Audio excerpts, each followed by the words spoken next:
Hey everyone, I hope you're all doing well. I miss seeing you guys in person, um, but for now, I thought maybe doing something in video form might be a good substitute since we can't meet in person. Last week, I sent you all a prayer activity to do at home. If you did it, I hope that it's something that you find encouraging, something that was helpful, and in a way to sort of connect with God in this time where we have to be isolated from everyone else. I think it's a good opportunity for us to connect with God, sort of like a retreat. This week, I decided to do something in video form to um, try to connect with you guys a little bit more directly. I was talking to a friend of mine, and she was venting to me the other day that she just felt angry at God right now because of all that's going on with this coronavirus. It's really affecting everyone from top to bottom, from the world as a whole down to whole countries, to our counties and our neighborhoods, to even just individual people. Another friend of mine was venting about his 3-year-old daughter and how she wants to go back to preschool because she misses her friends. And he was saying that it's so hard to explain to a 3-year-old why, I'm sorry, you can't see your friends right now. And in her 3-year-old logic, she's trying to come up with solutions and say, well, if I can't see my friends, maybe they can come over here. And it's just heartbreaking to hear those kinds of stories. This thing is really affecting everyone. Maybe not all of us are getting sick, but it's still affecting a lot of people in all kinds of different ways. And so when my other friend, when she says that she's angry with God, I don't blame her. I think it's perfectly acceptable to be angry at God. It's easy to think, God, why are you allowing this to happen? Why would you let something like this coronavirus enter into our world? And the reason I think it's okay to be angry at God is because it's totally biblical. I mean, it's all over the Bible. You have people being mad at God all the time. Depending on where you're reading, sometimes it's portrayed as a good thing, other times it's not. The part that I wanna share with you guys is from the Gospel of John in chapter 11. That's the story of Lazarus. Side note, I'm currently at work right now. You can see from I'm wearing my security uniform. Obviously, I'm making this video at work, so it's pretty quiet, so I have some time, but it also means I don't have a Bible on me. And because I'm using my phone to record, I also can't look up the verse. So I'm doing this by memory, so bear with me, and feel free to correct me if I'm wrong. The story of Lazarus, this is John chapter 11. Essentially, you have this guy named Lazarus who lives in a town called Bethany, and he has two sisters, Mary and Martha. Now, Lazarus was very sick to the point where he was dying. And so Mary and Martha sent a note to Jesus, who was a few miles away in a different town. And they said, Jesus, your good friend Lazarus is dying. Please come quickly. Jesus gets the note, but he doesn't actually get up and leave as soon as he gets it. He waits 2 whole days before he decides to get up and go to Bethany to meet Mary and Martha. So by the time he gets there, he gets to the town of Bethany, and he doesn't even get into the gate. He's waiting at the front of the gate, the sort of the town edge.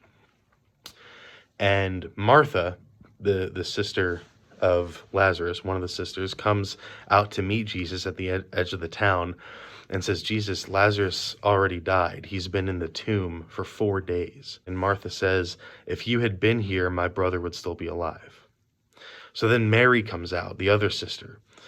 And Mary comes out a little bit more angry and actually falls to the ground on her knees at Jesus's feet. And she says the same thing, but this time she's weeping, she's crying.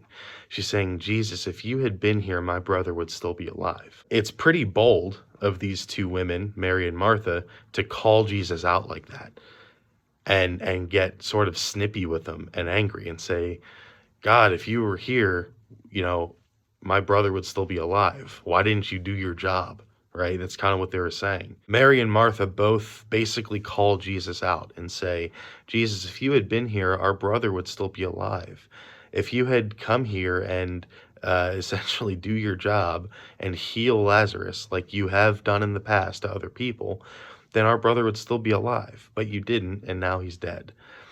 And the great thing is that, as bold as that is, Jesus allows them to be bold.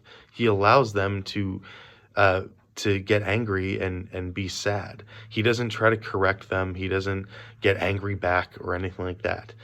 And the thing is, Jesus, the story doesn't end there. Jesus brings Lazarus back from the dead. If that's sort of the end of the story, is that Jesus eventually brings Lazarus back to life. But even still, he lets these his sisters, these two women, to be angry and to be sad. In fact, he's so moved. The Bible says that Jesus was moved by the Spirit and deeply troubled.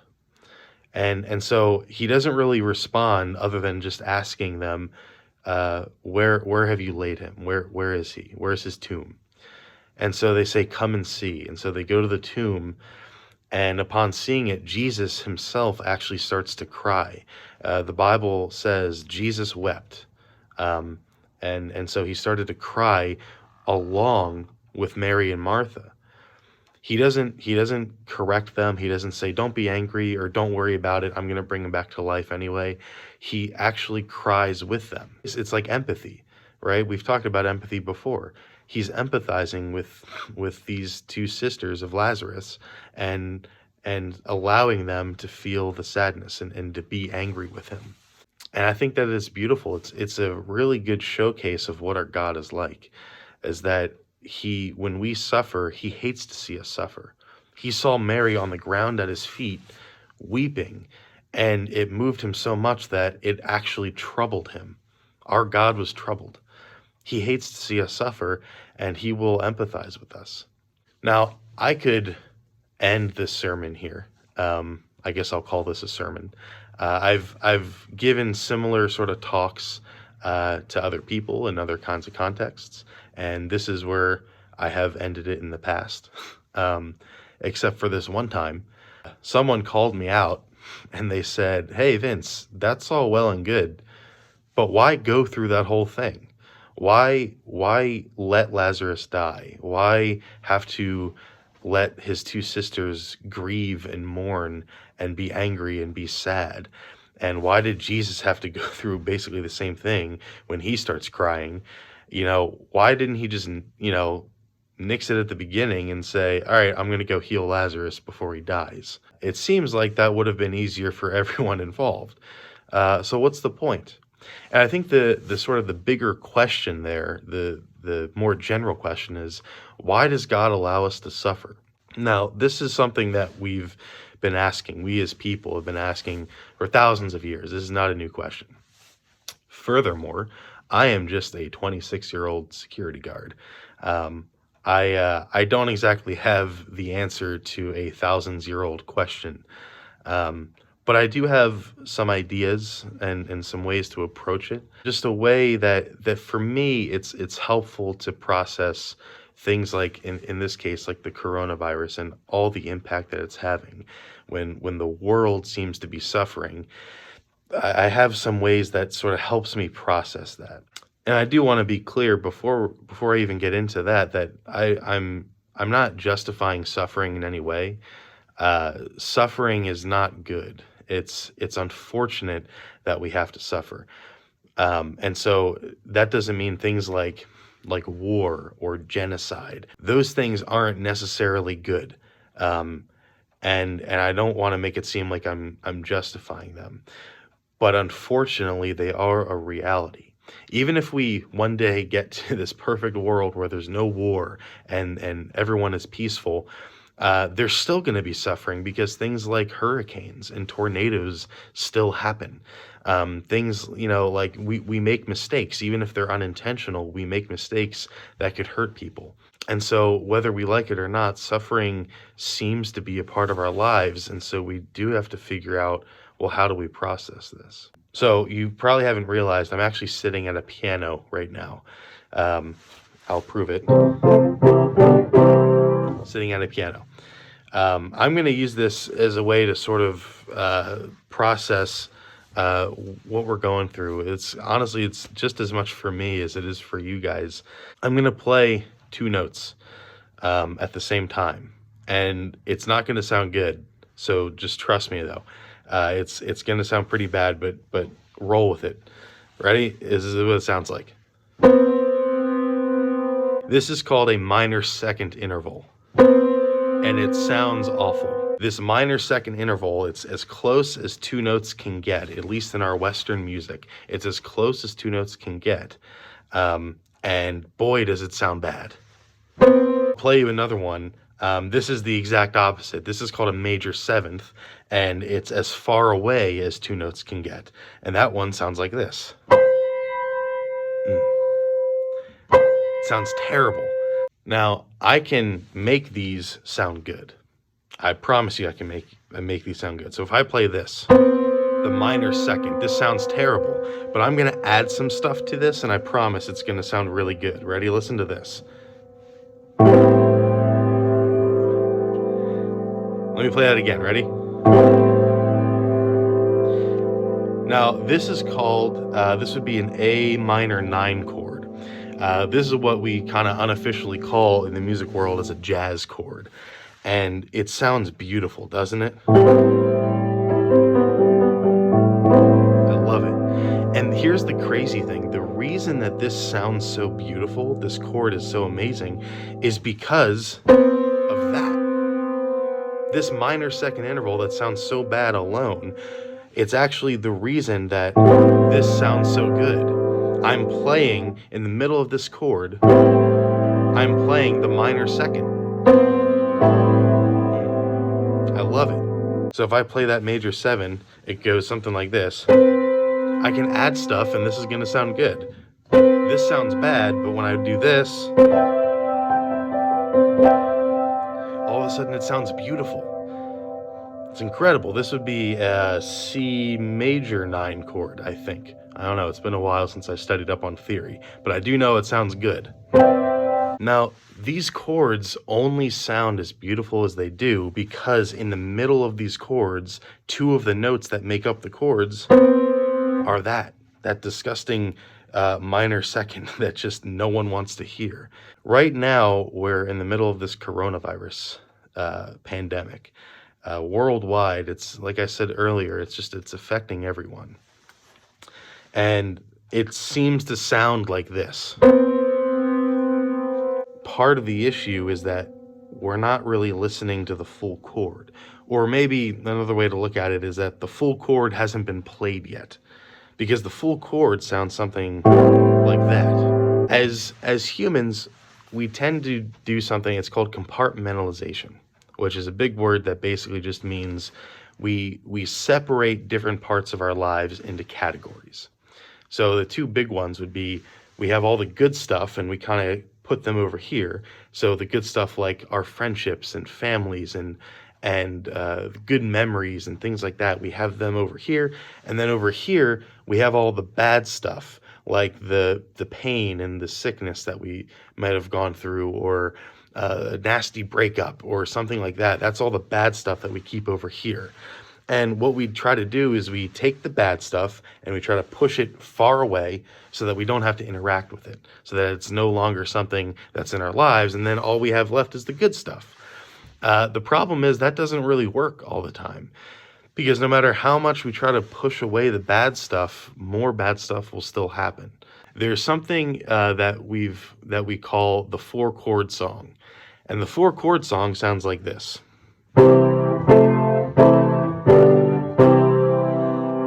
It's 4 chords just repeated over and over again. And it's called the 4-chord song because most of the pop and rock music that you know and listen to, and that's been written for the last 50, 60, 70 years, uses those same 4 chords over and over again. And when you listen to it, it sounds nice. It's a pleasant little chord progression. You know, it doesn't sound bad at all. The problem is that it gets old pretty quick. There's a band, an Australian comedy band. Roll with this, promise.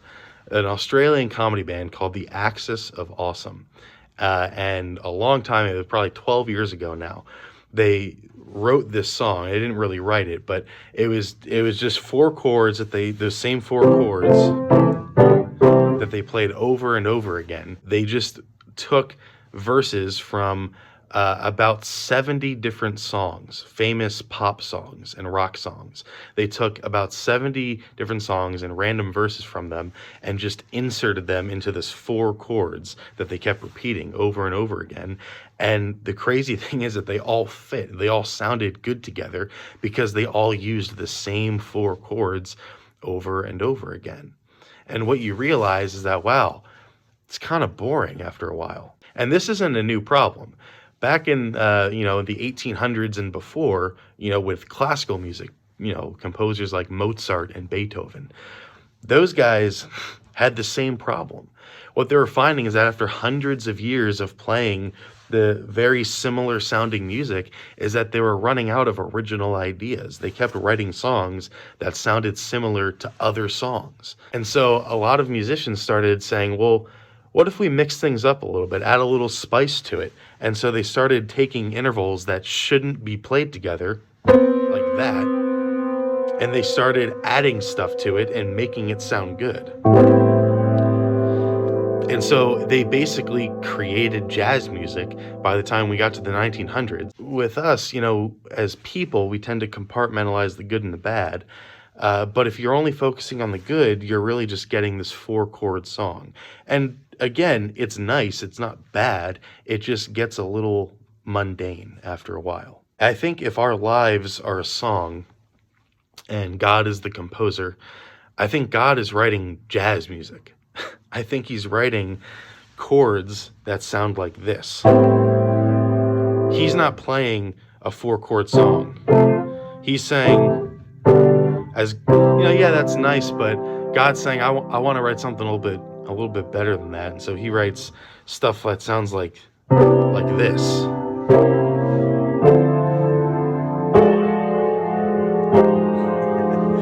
These crazy chords that shouldn't sound good, but they miraculously do. And I think that's kind of what our lives are like. Our lives are like this jazz song.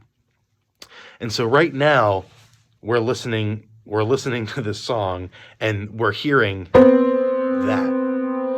And we don't want to hear that. But I think that's because we haven't gotten to the end of the song yet. We're going to go through this situation, this whole coronavirus thing, and I have to hope that we're going to come out better and better than we were before. And we're going to find that it actually wasn't just two notes, but when you look at the big picture, it was a big, beautiful jazz chord that sounds incredible. That doesn't mean that there wasn't bad stuff as well. Again, there still was bad stuff. We still have people that are getting sick and people that are dying and people that are losing jobs and people that are just painfully bored and lonely because they're not allowed to see people. That suffering is still real, and it's okay to not like that suffering. It's okay to go through it and say, God, why are you letting this happen? Because God hears us and God says, I'm with you through it all. He hates to see us go through the suffering, but he suffers with us. So I think the way to conclude this, there's sort of 2 points. The first point is it's okay that we're angry at God. If we are, maybe not everyone is, but I know it's understandable if we are. God lets us be angry. He lets us be sad. In fact, it almost seems like sometimes that's a good thing. And when we cry, God cries with us. The second thing is, well, why have us go through this in the first place?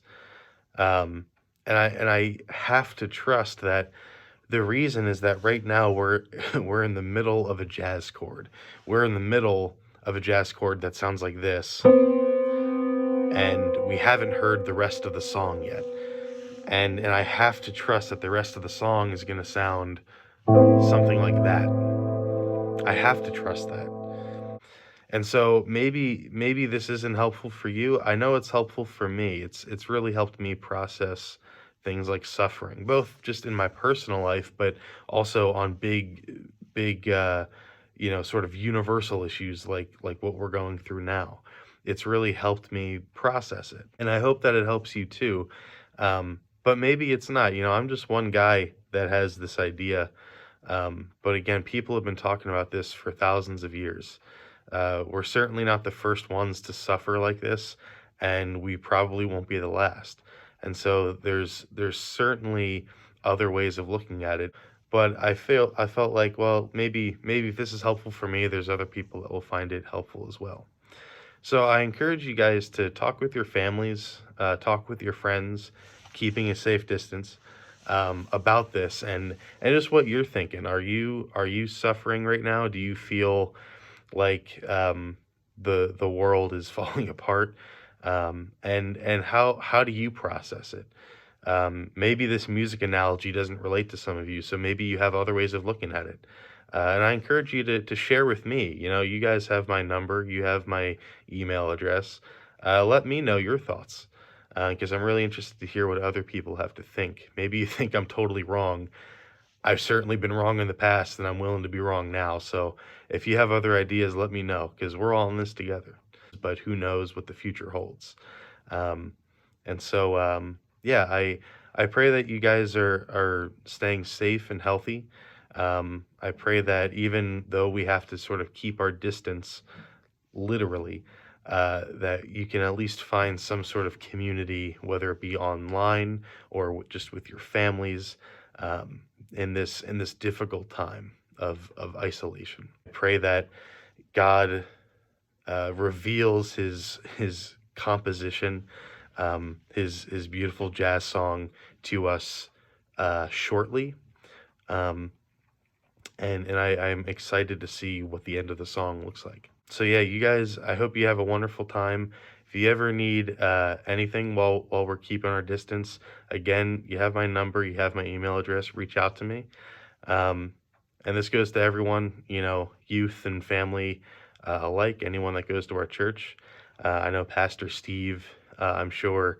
Um, will offer a similar service. So I hope that we'll get through this together. Even though we're apart, that doesn't mean that we're not together. So you guys have a wonderful rest of your week, and I will see you next week. I don't know what next week's going to look like, but I'll keep you posted. So I'll see you guys next week. Bye.